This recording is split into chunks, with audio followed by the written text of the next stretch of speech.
Hey, what is up everybody, and welcome back to another video. Alright, today we're going to be watching another episode, I'll say another episode, the next part of the first episode of Exandria Unlimited Calamity. Super looking forward to it because I've been really enjoying these ones. But before we get into that, we're going to quickly, because some people were saying it might be a good idea to watch this because it gives a bit of lore about Exandria in general. So we're going to be watching Exandria, An Intimate History. Surely voiced by our main man, Matthew Mercer. So yeah, I'm looking forward to watching that. But from what I remember in the last episode, because I don't schedule a bunch of episodes ahead of time, which would be the smart thing to do, and it would probably help me a ton, but I just don't have that amount of time to be able to just watch a bunch of episodes back to back and do them, because, you know, I'm me. I apparently don't have a lot of time, even though I probably do, but hey ho, what can you do? But yeah, anyways, we were introduced to 3 new characters, right? Because we saw the Paladin. I think it was a Paladin, right? The first one. Sorry, I don't know the name of the guy that does it, the dude with the beard. But we were introduced to his character at first, and then introduced to... I can't remember his character's name. Yeah, the news anchor. His character was hilarious. So it was those two in the first little bit that we watched. And then last episode we saw the Wizard, which was cool. The Sorcerer Bard, which was cool. And also... The rogue, that's what it was a rogue. The Aarakocra, that's not an Aarakocra because of, you know, Wizards of the Coast apparently don't let you use their stuff willy-nilly. So you gotta be creative and, you know, not have an Aarakocra but have one at the same time, you know? So yeah, so we introduced even more characters. So the only one we have left is an unknown character, because I don't know what race or what class she's playing. So we'll hopefully get to see her in this episode, and then we'll have the full gang, and hopefully their stories can start to come together. And yeah, we can get up to the Calamity. But before watching that, like I said, we're gonna have a little look at the intimate history of Exandria, and hopefully I'll have a bit more of an understanding, and I'll gasp every now and again when I hear references to the old gods or whatever. Well, yeah, without further ado, let's get into it. Cannot wait. Let's go. All right. Welcome to let's go. Exandria, the world of Critical Role. Join us as we explore this I'm world joining. and its history, starting at the very beginning. I'm joining. The Eons founding. Before recorded history, a group of formless gods arrived at a world churning in chaos. Pretty But cool. within this disorder, they saw boundless potential and a chance to learn about their place in the universe through the act of creation. So they began to tame the primordial. I am curious though, is there like one main god?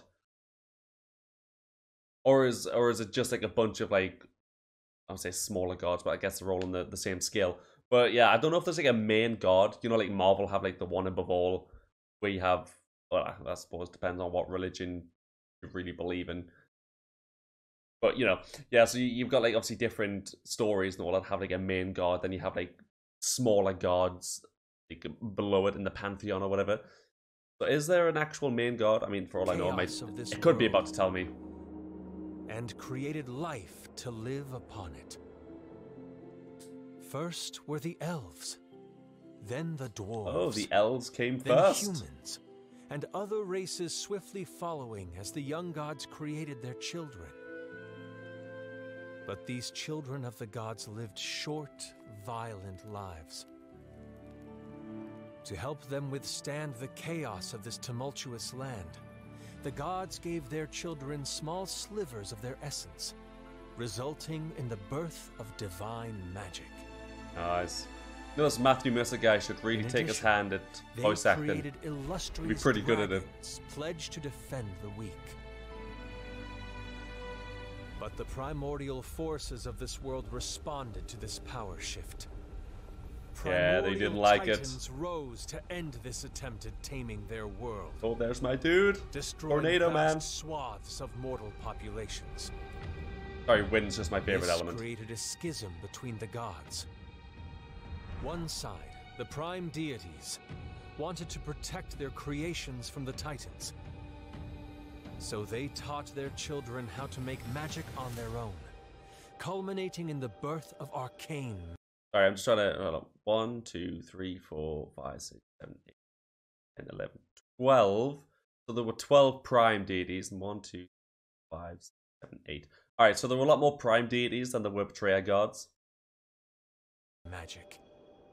I have no idea who The most of those are. became so overwhelmed by grief, loss, and frustration, they wanted to join the Titans in destroying their creations. Terrible. These betrayer What do we ever do? gods wanted to give up on this world and start over somewhere else. To save their children and their world, the prime deities banished the betrayer gods to their own prison planes. And with the help of the mortals' magic, That's just a flex the right there. primordial titans were defeated, their essences safely No. channeled and locked away into the elemental planes. We've seen one of those And elemental thus, planes, I do believe. Civilization dawned in the heart of the first city, Vasselheim. And this world was I believe finally Keyleth went named there, right? Exandria. For centuries, the mortal races prospered during the age of Arcanum. They perfected their magics, spawning unimaginable feats of arcane innovation. But this progress also led to unchecked arrogance. Some began using their Humans magics getting for the arrogant, ruthless huh? pursuit of power, immortality, and even to attain godhood. One mortal challenged the god of death and won, She ascending became to the take their place in the pantheon. Raven maiden. Another mortal, inspired by her success, resorted to releasing the betrayer gods from their planar prisons to achieve such power. The That betrayer sounds like a gods smart and their idea. acolytes ravaged the world, attacking Vasselheim directly, and invoking the wrath of the guardian dragons and the prime deities themselves. Oh, that looks cool.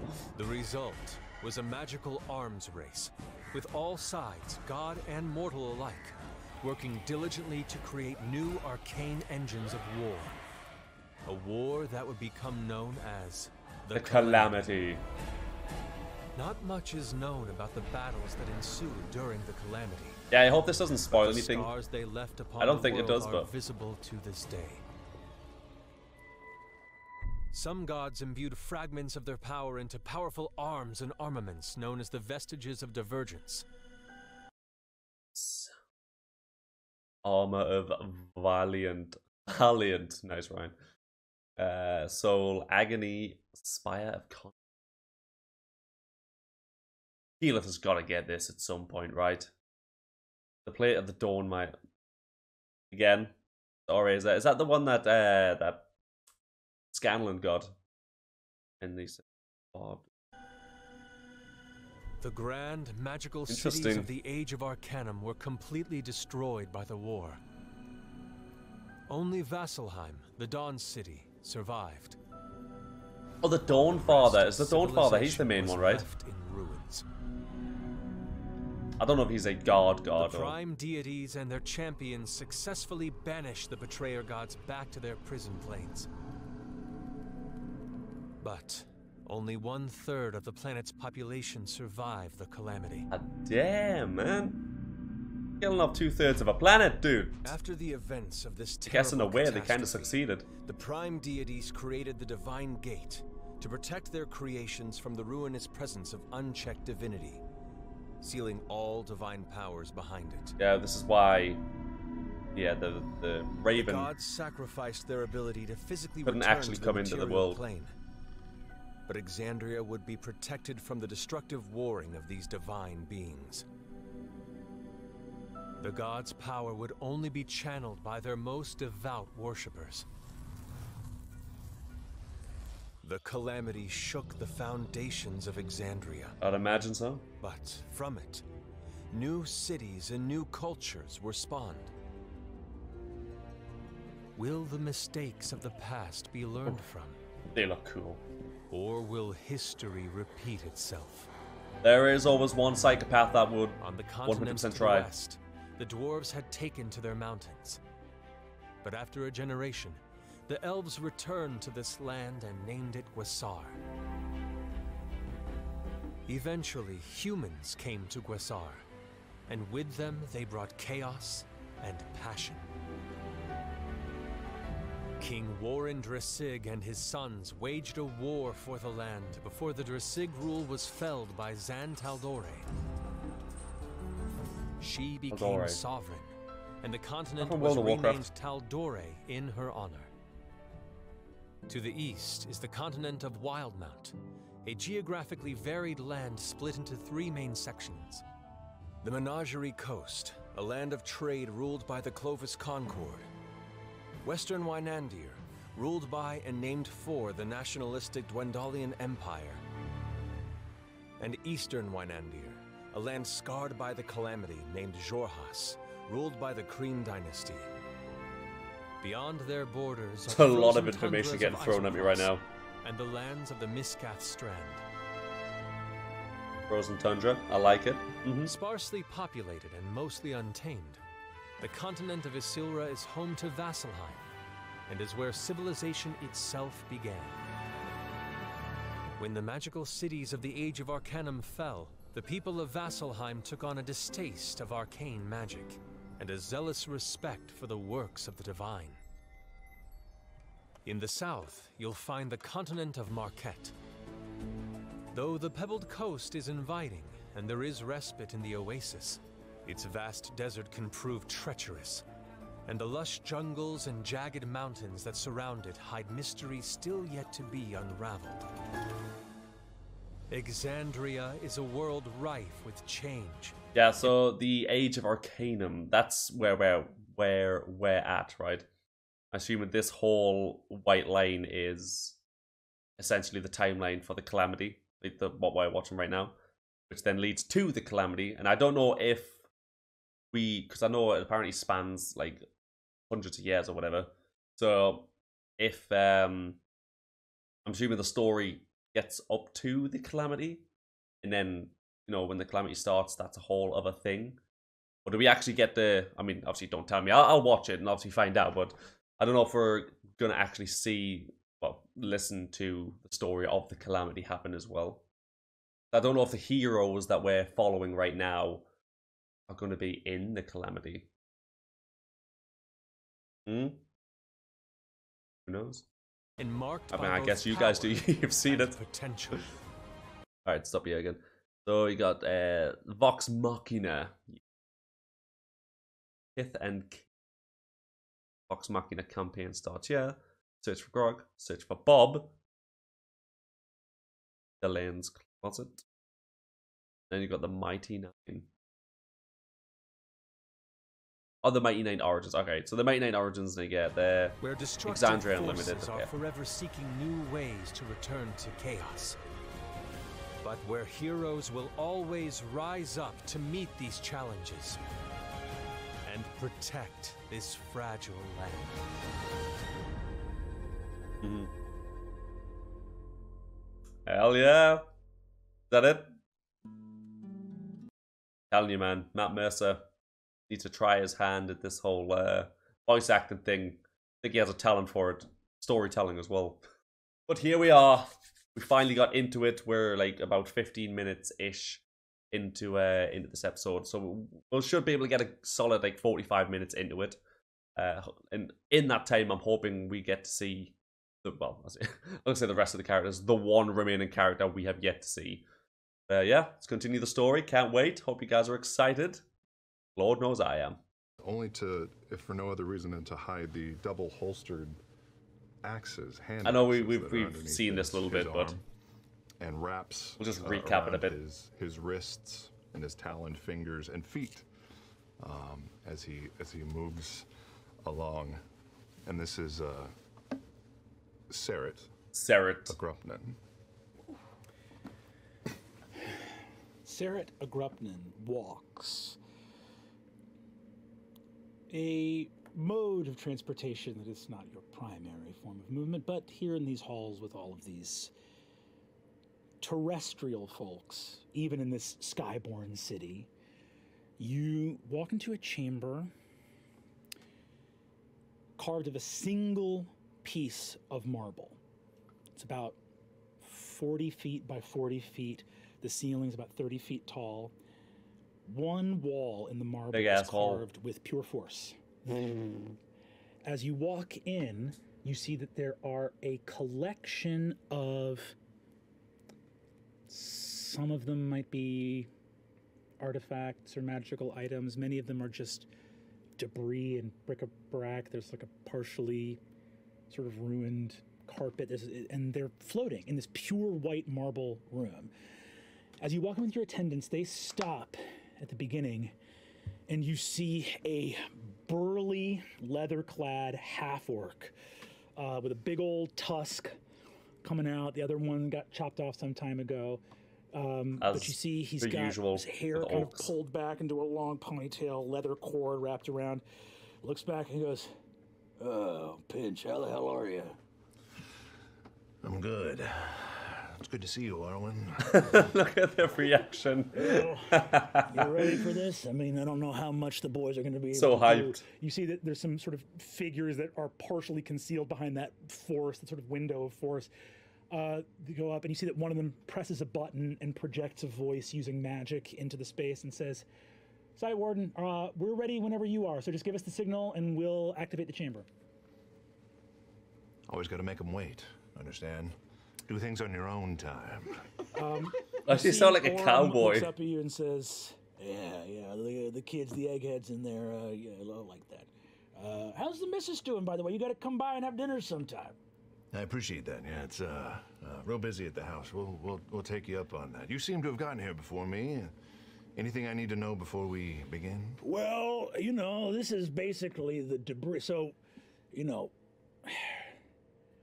we were parked over Vasselheim for about 10 days. You know, we're there trading, last port of call before coming home, taking off from Asilra and flying straight here.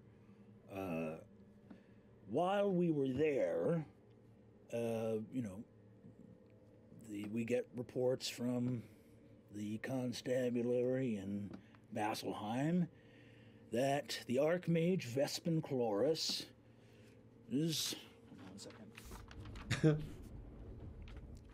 The Archmage Vespin Chloris is gone missing. Yeah, God, no. We didn't think anything of it.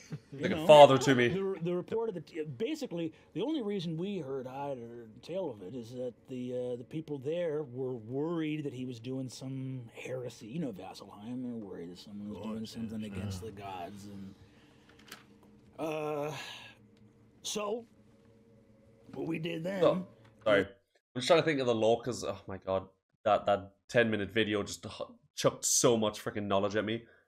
So the Calamity, it was after the Calamity that they chose to stay out of human affairs, mortal affairs, right? It was, they created the boundaries so they couldn't interfere and no divine god or creature could interfere. That comes after this, right? Currently the gods are still like residing here. Yes, that would make sense because obviously the Calamity is a fight between... the god and the ignore me. You know, they just ignore me. This guy do anything, and is he stowing away aboard the city and about to take off? So we did a sweep. We said no, Vespin Chloris is not stowed away. But you know, even if he was, we're not going to answer to you're not going to extradite the guy. So no trace of him, just vanished into thin air. Well, that's what we've been getting the chamber ready for. I mean, you know. We took a quick look at his chambers. No hide nor hair of him. I mean, the rumor is he was trying to recreate the matron's ritual. Dear Another one of good those. God. Yeah, exactly. I mean, every 2-bit sorcerer edge maze pops up with The their matron of Ravens, right? body scattered in a miasma of their own goo, trying to name check some prime deity. Comes in here, nothing more than a stain. But, you know, this, He just looks blasted like him. this Joker did it so bad that they didn't even leave a hair or a fingernail. I mean, there's nothing left of the guy. I mean, I appreciate you having me in here, but this seems like something you would be able to dismiss on your own. What makes this any different than the others? Well, we did dismiss it, and then they wanted to get rid of a bunch of this, which is what opens this can of worms up. So, you see, he looks over and says, this bric-a-brac, all this magical nonsense from his chambers, his sanctum, this made it aboard Avalier, and it was headed for the arcane furnace. It was going to get disenchanted, broken down, and added to the etheric net, you know, so we can come back and dump all the ether into the ground and replenish the continent of Dominus. But, you As know, you do. we grabbed it out of the line because, you know, we got word from, I think, someone came down. Hey, Costello, where did we get that? And you see, he looks over, and you see, he says, member of the Ring of Silver came down and told us we needed to pull it. Ring of silver, you say? Yeah. Said it was of academic importance, something like that. I might know where that might have come from. You know what? You did the right thing in involving the rats in this city. Let's see what we have. Oh, I love these reactions, man. All right, boys, light her up. And you see,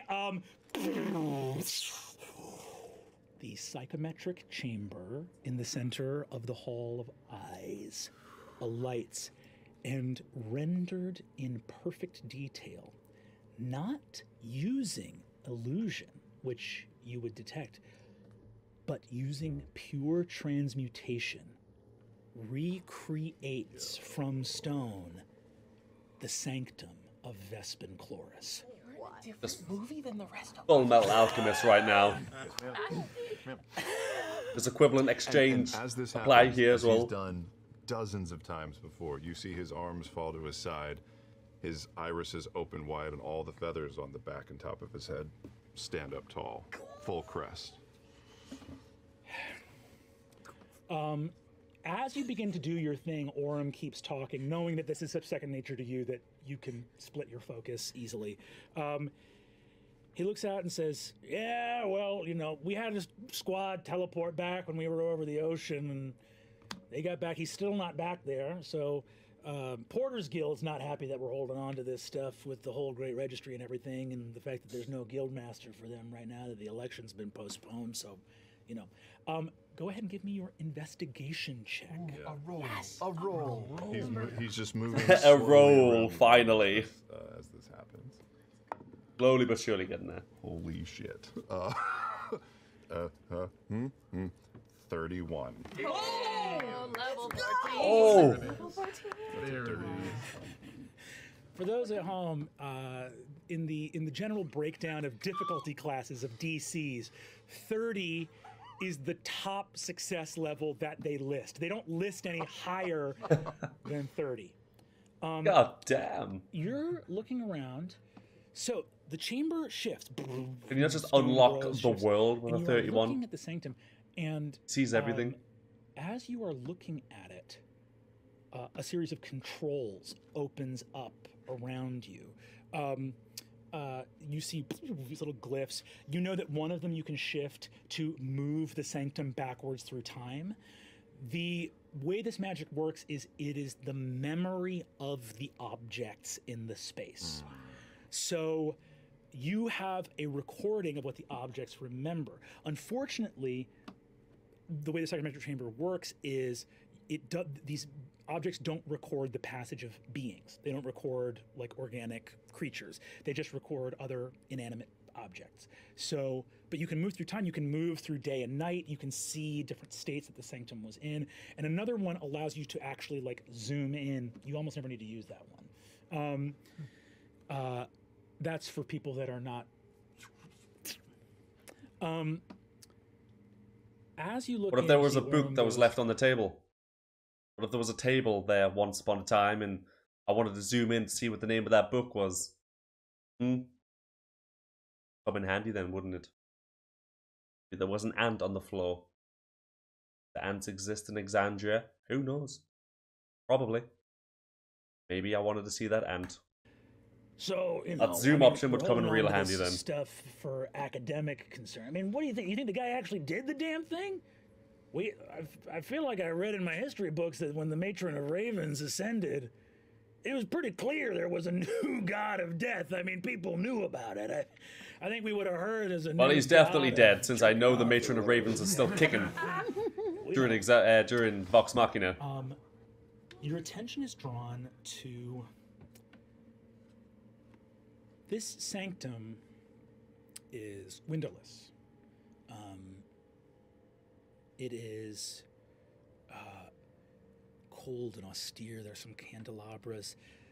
There are a lot of writings here in some of the objects, glyphs that you recognize as celestial, some you recognize as infernal.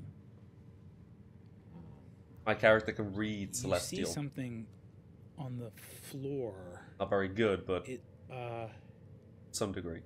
it's badly rusted or corroded. It's like an old piece of metal. It's maybe about a foot and a half long.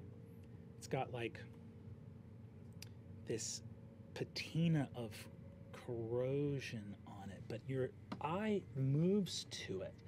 And as you examine it, you realize that this is something disenchanted, and it used to be much larger. On a 31,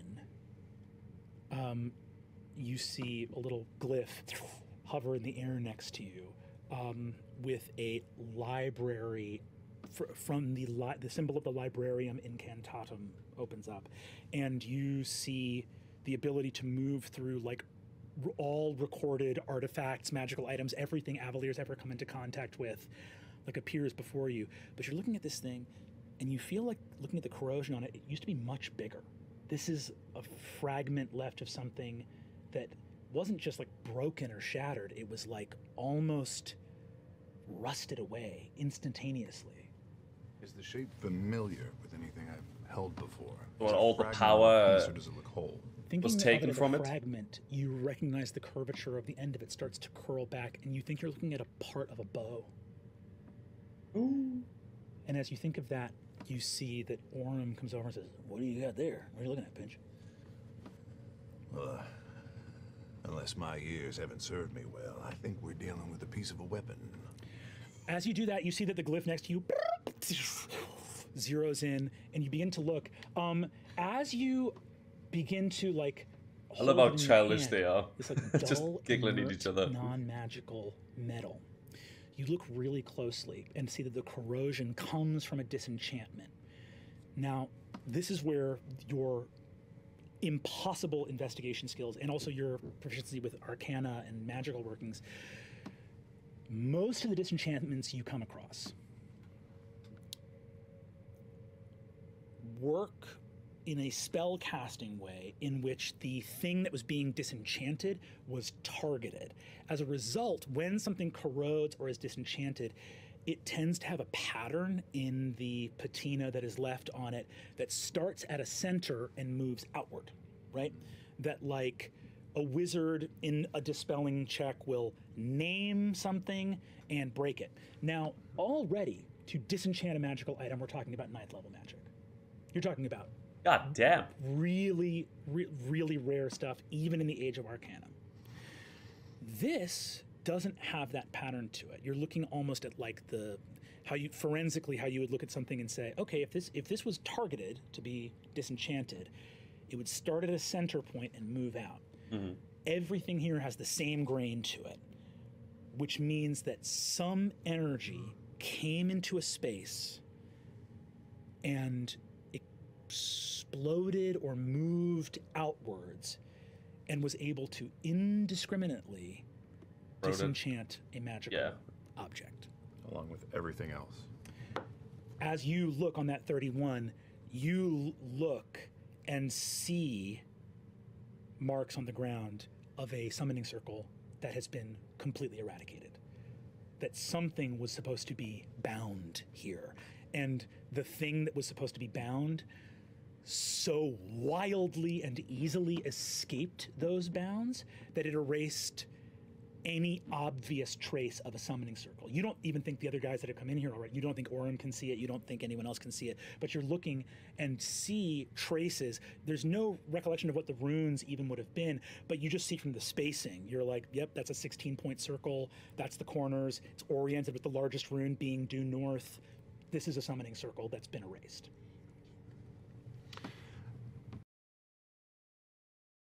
Green Earth has been summoned. Or what has escaped? It's going to be one of the betrayal gods. Because that just can't be good. For anybody. Ever. Owen, I'm betting balls to bone. This is not your standard fare. No. I love the way he talks. So, some kind of... This guy tried to call something up and get the better of him? I mean, they said he was working on, you know, what they're all working on. He said he was trying to crack godhood. Right. How many other people besides you and I are privy to the details of this room? You working with anybody else, sharing information? Anybody sponsoring this for you? Well, the boys know that we're doing it, but this is the first time they've turned it on, so no one else has seen this. I'm gonna need you to go ahead and lock this down for the next hour or so. I want a full detailed record of everything in this room. I want a catalog and I want it sent to my office, just you and me. Give me, are you trying to keep this, like, how much are you keying Orem into how concerned you are? Do you want him to be, like, keyed into this, or are you trying to keep a little bit of a veneer up? I'm keeping a little bit of a veneer, but I also don't want him to be careless. Yeah, give me a you need him to know, check, just to keep, like... You need him to know that shit's real. Like, this, it ain't normal. Something went awry. We're all gonna die. Sorry, couldn't help it. It rhymed in my head. But yeah, letting him know, like, yeah, dude, like, between us two, like, don't be telling other people what we've discovered as of yet until we know more. But at the same time, like, you know, we know, but I know more than you. So it's like he's at the top of being like, oh shit, I have no idea what this is. Serious stuff. We need to sort this out.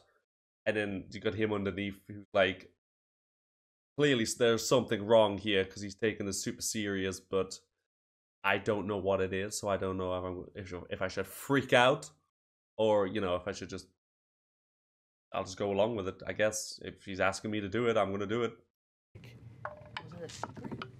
Keep it secrets. 15. 50. Orem goes, you got it. We'll get a record of it. We'll send it over, and we'll scrub the copies on our end. It'll just be sitting on your desk. I would appreciate that. Awesome. He points to the thing in your hand and says, do you want us to enter that into evidence, or? No, let me run this by a couple of friends I have. You hold on to it. You look back at the circle.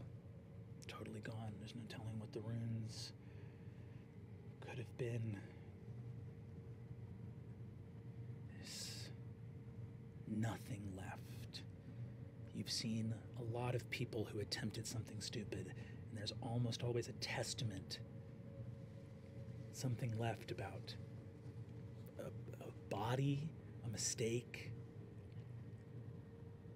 It's so empty. There ain't nothing left. You walk away.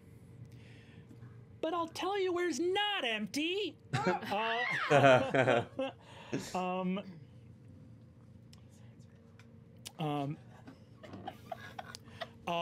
We transition from this place to the heights, and I think we all know exactly where we're going. Finally. We're going to the very top. I'm assuming he's about to introduce the last character. And as we arrive, Bit of music, hell yeah. we see the Arch-Sept, home of the Septarian, the 7 highest archmages of Avalier.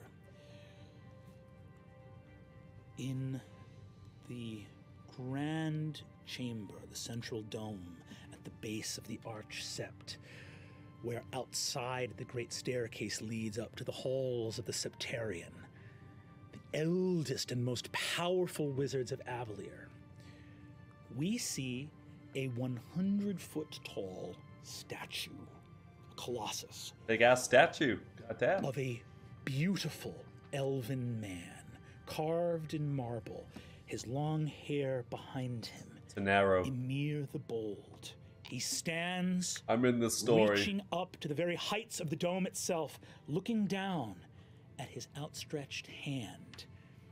Circling above his hand, levitating some 20 feet above it, is the city of Avalier in miniature. Miniature, of course, it still being some 20 feet wide and 20 feet tall. At the base of the statue of this ancient and powerful elven wizard, Ymir the Bold, whose great magic lifted the city of Avalier from its terrestrial constraints, forever sundering Toramunda into its component cities of Avalier and Cathmoira. Ymir Porco, great wizard and first of the Septarian.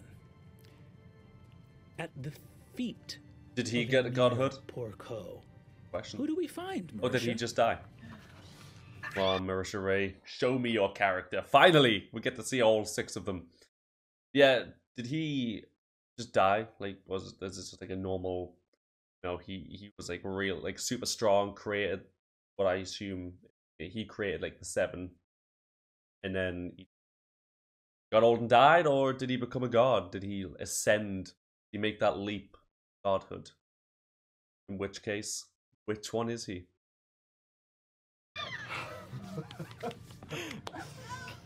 You see a middle-aged, although you wouldn't be able to tell, Of course not. elven woman, clear ivory skin, with hair that is silvery white.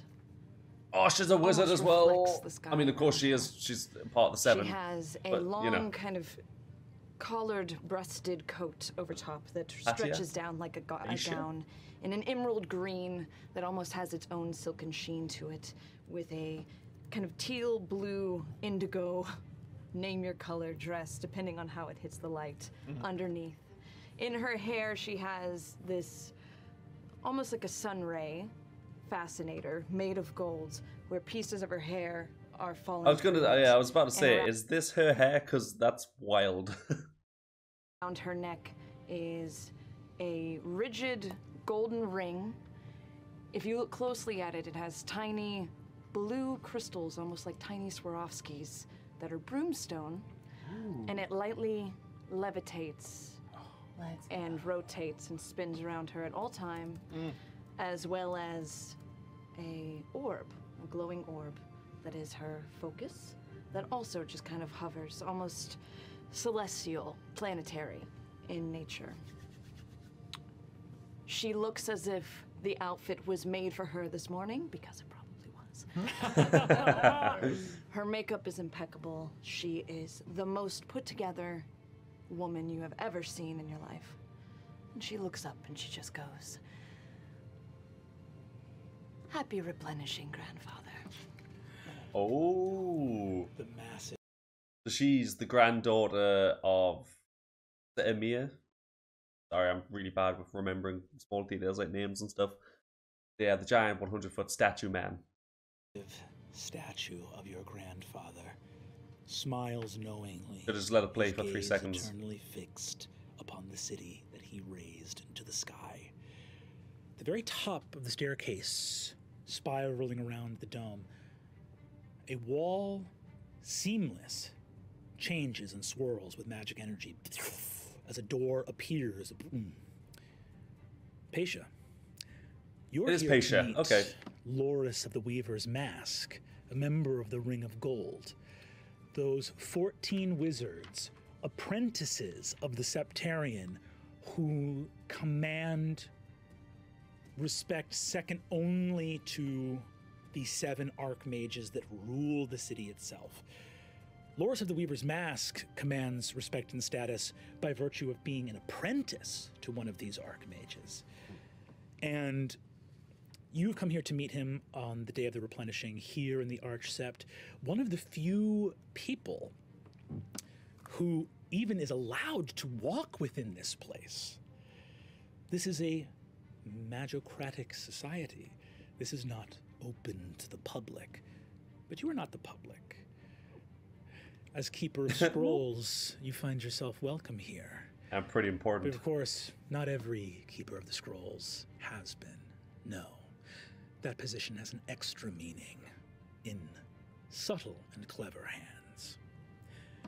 The door opens, Loris steps out, and is accompanied by a second figure. And I'm going to need to know your reaction when you see the gleaming visage of Eldamir the Wise, one of the 7 of the Septarian, one of the true 7, steps out and begins to descend the staircase. Bow to him. She has all of the cool. She does not show it on her face. In the back of her head, there's a little twinge of her wondering, what is he doing here? Oh my god, oh my god, oh my god, oh my god, oh my But god. she would never show it on her face except for maybe the ever slight tilt of an eyebrow. Loris, the apprentice who walks here, Loris of the Weaver's Mask is a beautiful raven-haired elven man who wears a partial mask over his face. His cloak Phantom of the is Opera.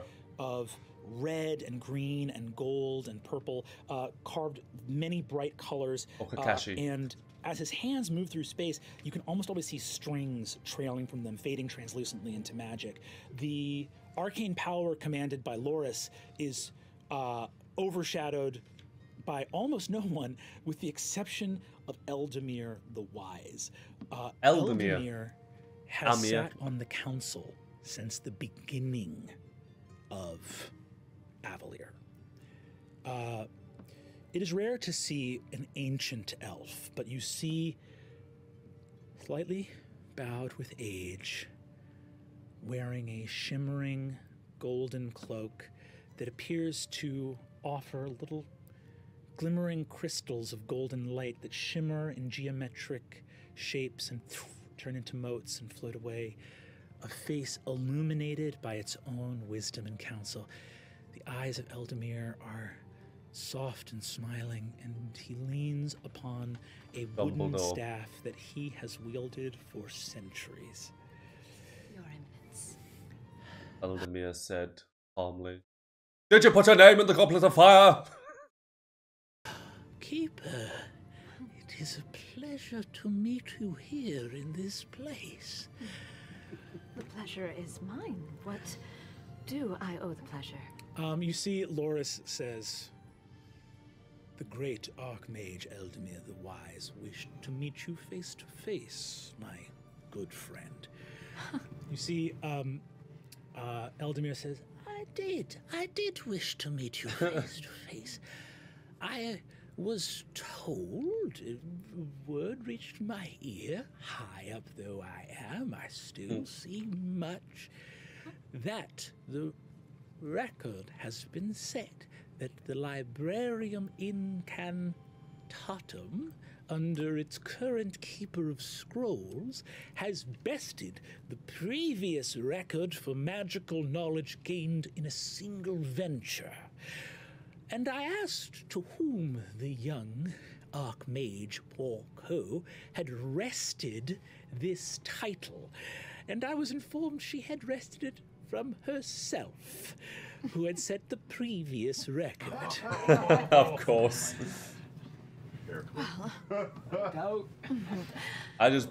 Well, sorry, I was about to say I just beat myself and realized how weird that sounded. But, you know, it stands. That's essentially what she did. It is quite an honor to hear that my exploits have reached your ears. Yes, well, of course. I wished only to see you. How do you... Oh! I didn't think of where we would meet. Your grandfather and me. Hey, when I was a Mia, okay, yes. lad, Different person. I saw him and thought, there is wizardry itself. The sheer brilliance, the sight, the vision. To go to the druids of old Toramunda, those old Gaudrashari, and to say to them, well, you listen here, you might be able to turn into a bear, but so what? I was going to take this city to the sky. and to wrestle with them he did, and they said, you're not going to split the city in half, and he said, there's more brimstone. Did you know that the veins of brimstone set into the sculpture are perfect to the millimeter, with the veins of brimstone in the base of the city itself? It is a perfect replica. You know, I did, but I never tire of hearing of it or your stories. I'm sure that I repeat myself. Dudes like me, when I try to tell a story, I am the quintessential person for that picture, if anyone's ever seen it, where it's like how people tell a story. They start, they end. And it's like how I tell a story. I start, I tell another story, I venture off, I forget what I was saying, I go back, I say it again, I venture off to another story, and then eventually I reach the end. We're basically the same person. Here's a story you won't have heard, and I'll tell this, and it's a little... Oh, please, I have all the time. Well, they... Are you all right? Do you need to sit down? Yeah. Are you all right? No, quite all right. Hold on, Rapacia, hello, I didn't see you there. Oh, well... all I wish to say was... Oh, your grandfather and me,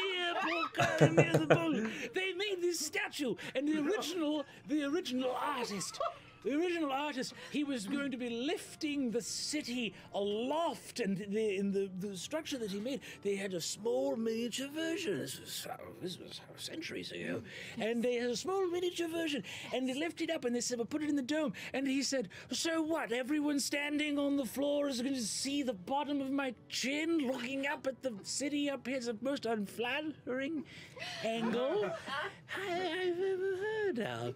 He said, "The city should be down here so that people on the ground can see my face looking down at the city." After all, it's all perspective. Perspective is exactly the word.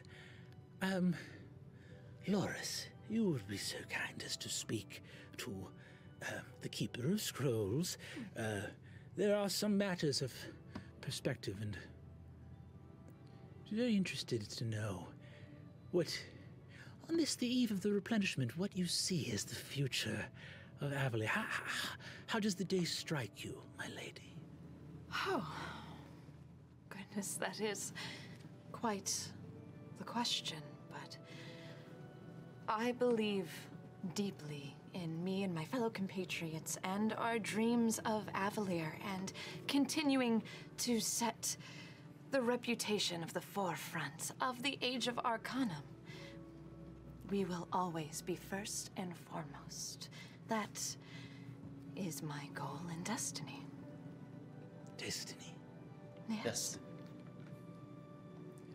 A single golden tear collects at the corner of his eye. Says, We live in an age where we now know that we may write our own destiny. Absolutely. Loris, talk to her about what we, talk to her. And you see, he says, Happy replenishing to you, Keeper of Scrolls. Your Eminence. He vanishes from this place. Loris turns to you. Why? Sorry for this. Sorry, he's given me like major Master Oogway vibes. You know, one time he's just gonna vanish. I mean, it won't be petals like Master Oogway did it. I reckon it would just be golden dust as he ascends into the sky, or just ascends up and then turns into a golden statue of himself opposite Amir. Now they're both looking down. A surprise. I'm never surprised. It's this uncanny resolve you possess that means that we have some conversations to hold. My counterpart, the other apprentice of Eldamir the Wise, Volusia of the Heart's Emblem. Everyone's write that down. Write that down. She leans in and says, Volusia. Volusia has announced her intention to retire. And an apprentice's seat will be opening in the Ring of Gold. Really? Ring of Gold. That is correct. She has announced her intention to return to Kael Moro in Marquette. There to... I couldn't tell you. Why would she want to go to Marquette? She has grown weary of the sky, she says, and wishes for the company of other elves. She... I don't know. Wants to build a tower. Perhaps she's tired of being a medium fish. Well, I'm not sure what good it is to be a larger fish in a puddle. Got That's him. because I'm talking to a shark. Yes.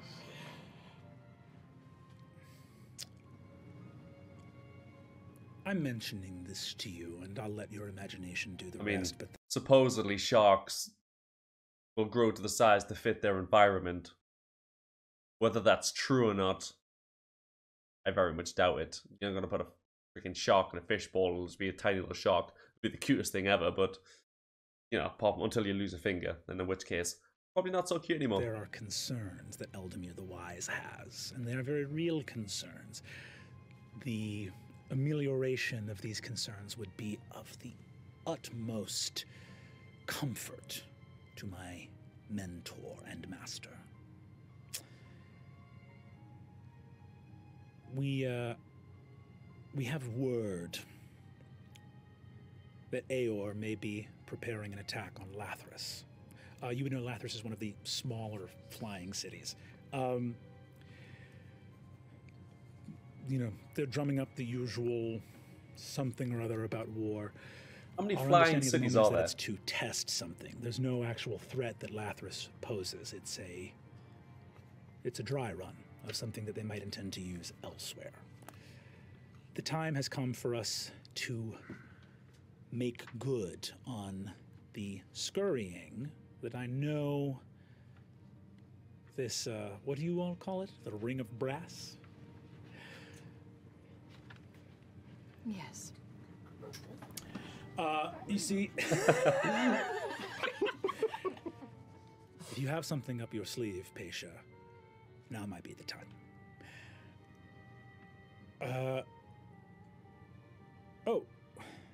Two other small things. I know you have a busy day, and this will be the last time we're able to speak. No, this is clearly of the utmost importance. Obviously, that is incredibly private. You share that only at your utmost discretion. It will join the other secrets up my sleeve. Ooh, how many secrets have you got, girl? Very well.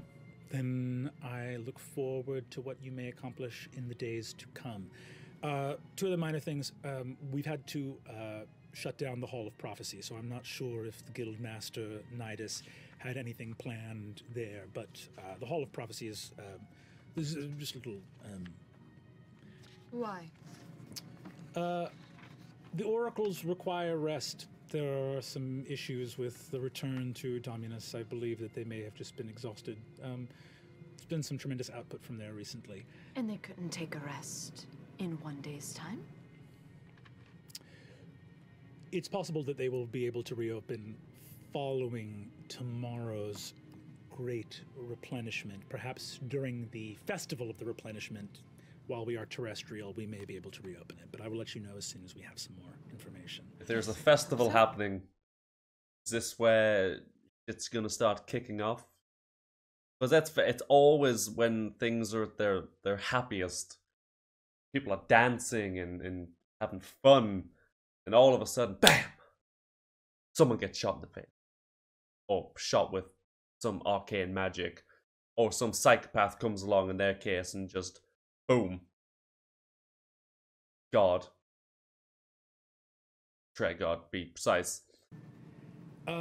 Also, it has come to the attention of Eldamir the Wise that some artifacts from Vasselheim may have made their way aboard the city.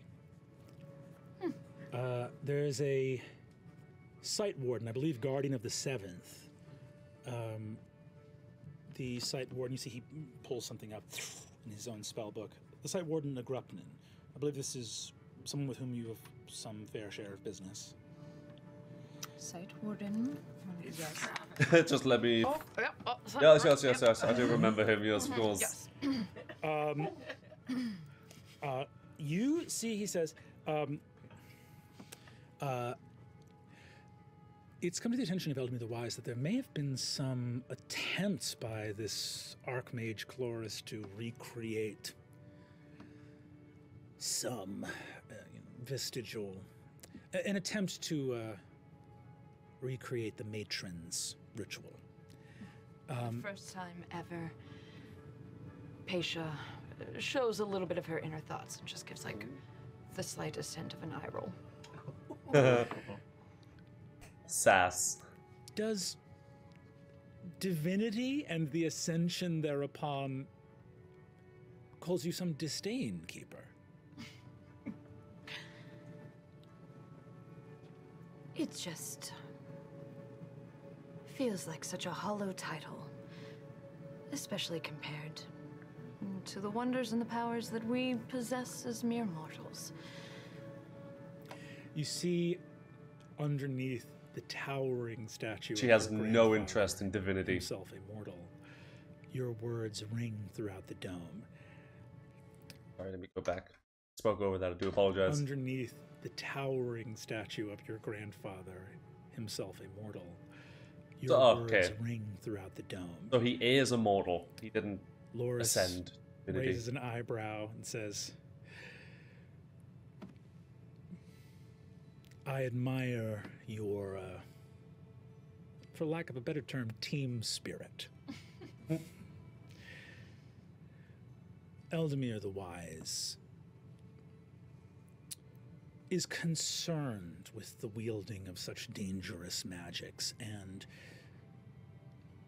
if you are able to collect any reports from the Guardian of the Seventh, it has been voiced by the Archmage Eldamir that those transmissions not be referred to the normal chain of command.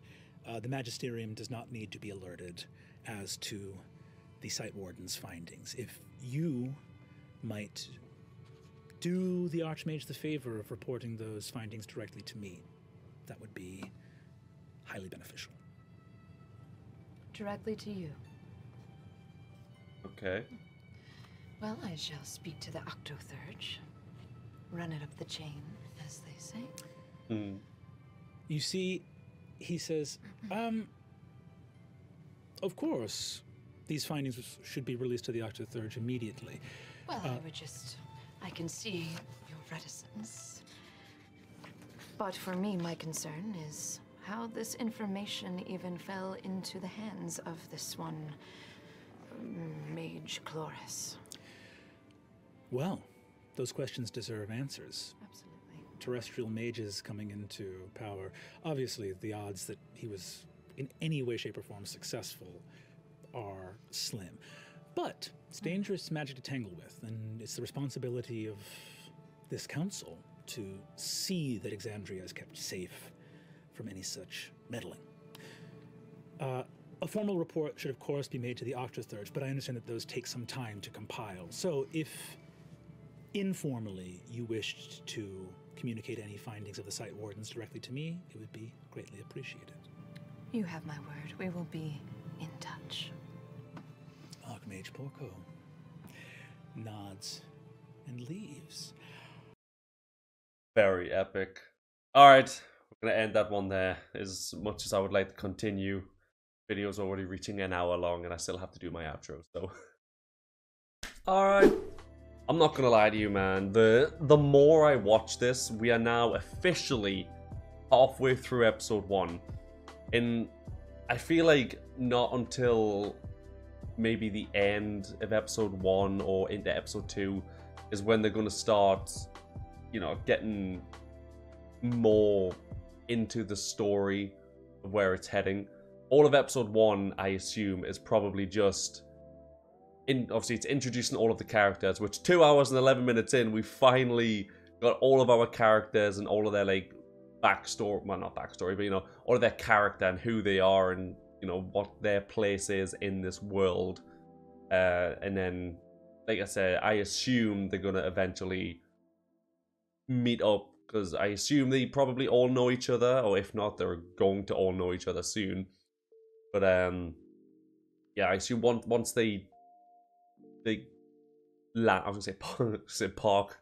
Once they like, land and they start to replenish them, and you know they're there for the duration, maybe that's when stuff's gonna start happening in terms of, you know, leading up to the Calamity and leading up to the fight between the Prime Deities and the Betrayer Gods and what have you. So yeah, awesome. It's going to be interesting.